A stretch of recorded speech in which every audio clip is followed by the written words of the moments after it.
الرحمن الرحیم۔ دیکھو بھائی شب جمعہ ہے، بڑی مبارک رات ہے۔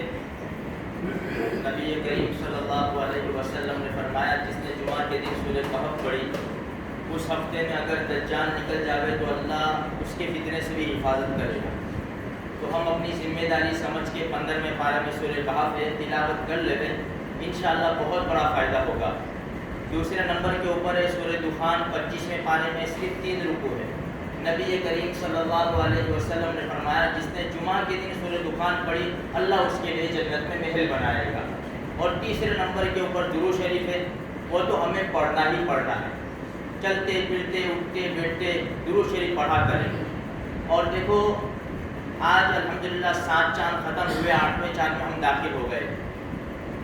اتوار کے دن عاشورہ کا دن ہے، 10 محرم الحرام۔ اس کے بارے میں 2 باتیں ایک سن لیں۔ ایک بات تو یہ ہے کہ اللہ کے رسول صلی اللہ علیہ وسلم نے فرمایا صیام یوم عاشورہ احتسب علی اللہ ان یکفر السنۃ التي قبلہ او کما قال نبی صلی اللہ علیہ وسلم۔ عاشورہ کے دن کا روزہ یعنی 10 محرم الحرام کے دن کا روزہ ہمارے نبی فرماتے ہیں جس نے رکھا مجھے اللہ کی ذات سے امید ہے کہ اس کے پچھلے جو گزر گئے سال 1 سال کے گناہ اس کے معاف کر دیے جائیں گے۔ ہمارے نبی صلی اللہ علیہ وسلم جب مدینہ منورہ تشریف لے گئے، یہودیوں کو دیکھا کہ روزہ رکھتے ہیں تو ان کو پوچھا کہ کیوں روزہ رکھتے ہو؟ کہا کہ ہمارے نبی موسیٰ علیہ السلام کو اللہ پاک نے دریا میں ڈوبنے سے بچا لیا اور فرعون کو ڈبو دیا، تو اس کے شکرانے میں ہم روزہ رکھتے ہیں۔ تو ہمارے نبی نے فرمایا نحن احق بموسیٰ منکم، کہ موسیٰ علیہ السلام کے حقدار تو ہم زیادہ ہیں تم سے۔ پھر ہمارے نبی نے فرمایا لئن بقیت الی قابل لأصومن التاسع، اگر میں آئندہ سال دنیا میں رہا تو ایک روزہ 9ویں کا بھی رکھوں گا۔ اور ایک حدیث میں ہمارے نبی نے فرمایا بھئی 10ویں کا روزہ رکھو اور یہودیوں کی مخالفت کرو، ایک روزہ بڑھا دو، 9-10 کا روزہ رکھو یا 10-11 کا روزہ رکھو۔ صوموا التاسع والعاشر صوموا عاشورا۔ ہمارے نبی صلی اللہ علیہ وسلم فرماتے ہیں بھئی 9-10 کا روزہ رکھو، 10-11 کا روزہ رکھو۔ ایک بات تو یہ ہے۔ دوسری بات حدیث میں آتی ہے اللہ کے رسول صلی اللہ علیہ وسلم فرماتے ہیں کہ محرم الحرام کی 10 تاریخ کو اگر کسی نے اپنے اہل و عیال کے اوپر خرچ کیا اپنے طاقت کے مطابق، ان کو اچھا کھانا وغیرہ کھلایا، تو اللہ تبارک و تعالیٰ پورے سال اس کی روزی میں برکت عطا فرمائے گا۔ اس لیے 10ویں چاند محرم الحرام کی 10 تاریخ کو اپنی اپنی طاقت کے مطابق اپنے گھر میں اچھا کھانا بنا کر خود بھی کھائے اور اپنے گھر والوں کو بھی کھلائے۔ اب دیکھو یہ حدیث ہمارے نبی نے کب فرمائی تھی؟ اپنی زندگی میں، دنیا میں تھے جب۔ یہ جو واقعہ پیش آیا امام حسین رضی اللہ تعالیٰ عنہ کا، وہ سن ہجری 61 میں، ہمارے نبی کے دنیا سے جانے سے 40-50 سال بعد یہ واقعہ پیش آیا۔ اچھا، اگر اس واقعے کو ہم صرف حضرت حسین رضی اللہ تعالیٰ عنہ کی شہادت کی وجہ سے ہی یاد کرتے ہیں تو پھر ہم اچھا کھانا کیسے کھائیں گے؟ صرف شہادت کی وجہ سے ہی یاد کرتے ہیں تو امام حسین رضی اللہ تعالیٰ عنہ کے 5 بھائی تو اپنی آنکھوں کے سامنے چل بسے۔ 5 بھائی، حضرت علی کے 6 لڑکے ٹوٹل کربلا کے میدان میں شہید ہوئے۔ تو اگر یہ یاد کرتے تو ہم اچھا کھانا نہیں کھا سکتے۔ تو کہنے کا مقصد یہ ہے کہ یہ جو دن ہے نا عاشورہ کا دن 10 محرم الحرام کا، یہ پہلے سے برکت والا چلا آ رہا ہے، البتہ شہادت حسین نے اس کے اوپر 4 چاند لگا دیے ہیں۔ تو اس لیے ہم ان سے ایسی محبت کریں کہ ہمارے نبی نے کیسی محبت کی ہے۔ حضرت حسین رضی اللہ تعالیٰ عنہ سے دیکھو صحابہ کرام نے ایک بڑی عجیب محبت کی ہے۔ حضرت ابو ہریرہ رضی اللہ تعالیٰ عنہ کا نام ہم نے سنا ہوگا، بڑے اونچے درجے کے صحابی ہے۔ حدیث کی کتابوں میں سب سے زیادہ صحابہ رضی اللہ تعالیٰ عنہ میں جتنے بھی سب سے زیادہ جو حدیث مروی ہے نا روایت بیان کی ہے وہ حضرت ابو ہریرہ رضی اللہ تعالیٰ عنہ سے، کیونکہ اللہ کے رسول کے دربار میں پڑھے رہتے تھے۔ 5,500 حدیثیں ان سے روایت ہے، بڑے اونچے درجے کے صحابی ہیں۔ ایک مرتبہ خود فرماتے ہیں کہ ایک جنازے میں ہم تشریف لے گئے تو نواسے رسول حضرت حسین رضی اللہ تعالیٰ عنہ کے ساتھ تھے. جب جنازے سے واپس آئے ہم تو راستے میں حضرت حسین رضی اللہ تعالیٰ عنہ کو کچھ تھکن محسوس ہوئی. وہ درخت کے نیچے آرام کرنے کے لیے لیٹ گئے. تو ابو ہریرہ رضی اللہ تعالیٰ عنہ فرماتے ہیں سنو میرے بھائیو کتنے اونچے درجے کے صحابی, عمر بھی بڑی اور حضرت حسین رضی اللہ تعالیٰ عنہ ان سے عمر میں تو بہت چھوٹے. جب وہ آرام کرنے کے لیے لیٹ گئے تو حضرت ابو ہریرہ رضی اللہ تعالیٰ عنہ ان کے پیر کے پاس بیٹھ گئے اور ان کے پاؤں کے اوپر جو گرد و غبار لگا ہوا تھا نا وہ صاف کرنے لگے. کون؟ حضرت ابو ہریرہ رضی اللہ تعالیٰ عنہ. حضرت حسین رضی اللہ تعالیٰ عنہ کے پاؤں سے صاف کرنے لگے. ایک دم اٹھے حضرت حسین رضی اللہ تعالیٰ کہ دیکھا کہ ایک بزرگ صحابی ہے اور میرے پاؤں صاف کر رہے, میں اتنا چھوٹا اتنے بڑی عمر میں. تو کہا کہ حضرت کیا کر رہے ہو؟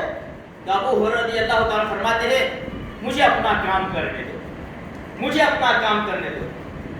پاؤں صاف کیے اور فرمایا جو مجھے معلوم ہے اگر لوگوں کو معلوم ہو جائے تو لوگ تمہیں اپنے سروں پر اور اپنے کندھے پر بٹھا کر پھرے. یہ مقام ہے. حضرت عبداللہ ابن عباس رضی اللہ تعالیٰ سواری پر ان کو بہترین انداز سے سوار کیا. راوی نے پوچھا کہ اتنا زیادہ ان کے لیے تم یہ کرتے ہو, اتنا بہترین انداز سے سوار کیا, کون ہے یہ؟ فرمایا پتہ ہے کون ہے؟ یہ نواسے رسول حضرت حسین رضی اللہ تعالیٰ عنہ. یہ اللہ کی طرف سے مجھے انعام ملا کہ میں نے ان کو بہترین انداز سے سوار کیا سواری کے اوپر. اب اندازہ لگا لو میرے خیال میں, ہماری محبت کا اندازہ لگاؤ اور صحابہ کرام کی محبت کا اندازہ لگاؤ. اگر ناچیں گے کودیں گے تو کل قیامت کے میدان میں ہم کیا جواب دیں گے؟ ہم نے یہ سلا دیا, ہم نے یہ بدلا دیا. اللہ پاک نے عقل بھی کہا تھا, عقل دی ہے, صحیح سمجھ ہم کو دی ہے, ہم سب کچھ کر سکتے. ہم ضد میں آ کر ہم یہ کام نہ کریں, ہم کسی کے کہنے پر یہ کام نہ کریں. سمجھے؟ ہاں اللہ پاک نے عقل دی ہے ہمیں. دنیا کے معاملے میں کوئی کہے کہ جوتے خرید لے تو اس کے سامنے دیکھیں گے یہ خریدنے کا مجھے کہہ رہا ہے, تو خرید لے نا. اور دین کے معاملے میں یہ کر, جا بات بن جا, تو کہاں چلو بنا دو, کپڑے اتار کے بنا دو. تیرے کے اندر صلاحیت نہیں ہے. آج دیکھو دکان کے اوپر مسجد, اللہ معاف کرے, مسجدوں کے اندر بورڈ لگے ہوئے, بھائی فلاں جماعت کا نہ آوے, فلاں جماعت کا نہ آوے, فلاں جماعت کا نہ آوے. سلام علیکم, سلام کا جواب ہی نہیں دیتا کوئی. دکان میں دیکھا کسی کا بورڈ لگا ہوا ہے, بھائی تبلیغی نہ آوے, کہ بریلوی نہ آوے, کہ اہل حدیث نہ آوے, کہ سنی نہ آوے, کہ شیعہ نہ آوے. کسی کی دکان میں دیکھا ہے؟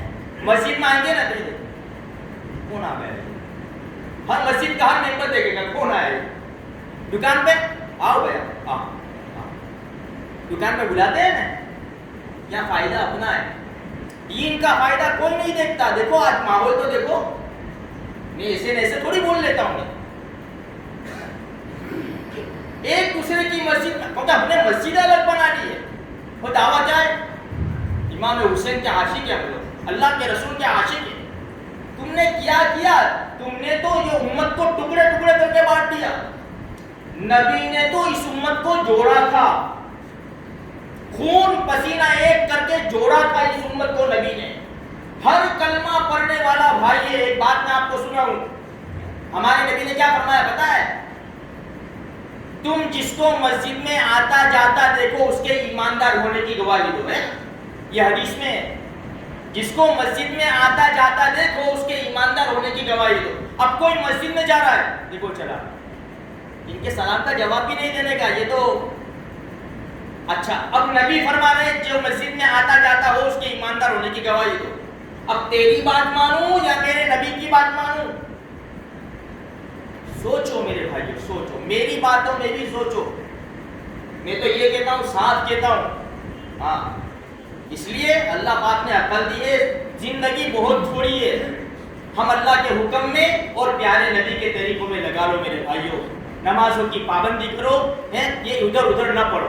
یہ یوٹیوب کے اوپر بیان نہیں، یہ سمے نا تم دیکھو بعض لوگ تو بس پڑے ہوئے بیان کیسے کرتے، بھولے دیکھتے، بھولے غلطیاں، اس کی غلطی لو تو لاؤ، بھائی بولنے میں ہو جائے غلطی، بولنے میں ہو جائے، دیکھو مولوی صاحب نے تو ایسا کہہ دیا، کام کرنے والوں سے غلطی ہوگی نا، جو کام نہیں کریں گے ان سے کہاں غلطی ہوگی؟